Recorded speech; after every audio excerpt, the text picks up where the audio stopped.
अस्सलाम वालेकुम नाजरीन, आप देख रहे हैं एसपी न्यूज़। नाजरीन, इस वक्त मैं लाहौर मोटरवे पर मौजूद हूँ। अभी ये लाहौरिये जागना शुरू हुए हैं और आप देख सकते हैं कि किस तरह आवाम का जम्मे गफीर जो इस वक्त लाहौर मोटरवे पर मौजूद है।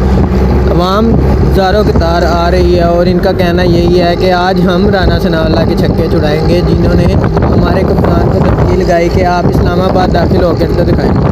आप देख सकते हैं कि किस तरह से अवाम का जम्मे गफीर है जो अभी इस वक्त लाहौर मोटरवे पर मौजूद है।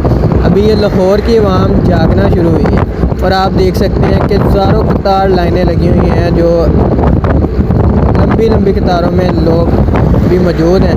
कुछ लोग बसों की छतों पर चढ़े हुए हैं, कुछ लोग बसों में मौजूद हैं, गाड़ियाँ फुल हैं और अवाम सड़कों पर किस तरह मौजूद है आप देख सकते हैं।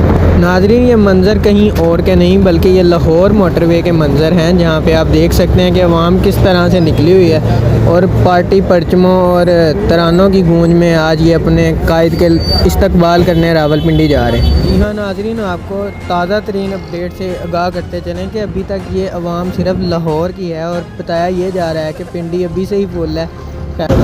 जी हाँ नाजरीन, आप देख सकते हैं कि ये मंज़र किसी और जगह का नहीं बल्कि लाहौर मोटरवे का है, जहाँ का कहना है कि जिंदा दिलाने लाहौर अपने कायद के लिए आज रावलपिंडी उनका इस्तकबाल करने जा रहे हैं। और आप देख सकते हैं कि इनका कहना यही है कि आज हम राना सनाउल्लाह के छक्के छुड़ा देंगे और जिस तरह ये अवाम निकली है आज ये हकीकी आज़ादी लेकर ही वापस आएंगे। ये अज़म करके जा रहे हैं कि हम हकीकी आज़ादी लिए बगैर वापस नहीं आएंगे। नाज़रीन, मज़ीद अपडेट्स के लिए हमारे चैनल को सब्सक्राइब कीजिए और चैनल के साथ जुड़े रहिए। तब तक के लिए दीजिए इजाज़त। अल्लाह हाफ़िज़।